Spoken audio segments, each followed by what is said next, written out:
Okay, so if you've been watching the news lately, you've probably heard a lot about Greenland and Trump's idea that he wants to buy it. Now, this isn't a new idea. This comes from his first administration. He first pitched this idea back in 2019. Trump couldn't just take over Greenland. He couldn't just purchase Greenland. This is a semi-autonomous part of Denmark with its own prime minister, yet it's governed by the Danish constitution. Therefore, any change in status would require a constitutional amendment by Denmark. Now, native Greenlanders are able to do a referendum for independence, but I think it's quite low probability that they would vote for independence from Denmark, which they get subsidies from every year, and then vote to become a part of the United States. So if Trump is serious about this move, and so far it appears that he might be, he should be prepared for a serious fight. So why is Trump interested in Greenland? Greenland is strategically significant for a number of reasons.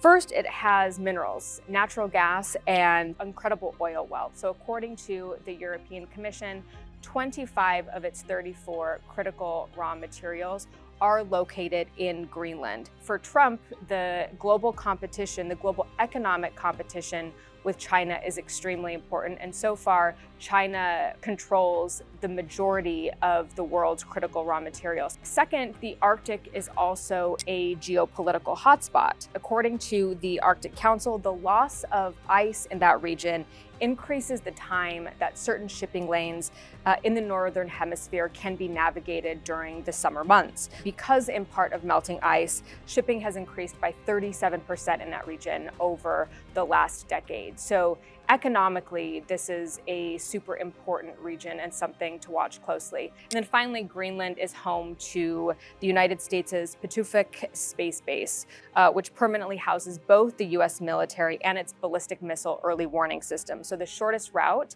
from the United States to Europe runs through Greenland, hence the importance of this specific location. Now, what do the Europeans think about all this? Well, they're not happy. We've had comments from high-level European leaders, including German Chancellor Olaf Scholz, including the Greenland Prime Minister, Danish Prime Minister, Foreign Minister of France, all make comments about Trump wanting to purchase Greenland and how this would be akin to impeding upon a country's sovereignty. Now, this is language that we often hear referred to, for example, in Russia's invasion of Ukraine. So the strength with which these European leaders have come out against Trump's idea, I think, is pretty significant, and it's something to watch very closely.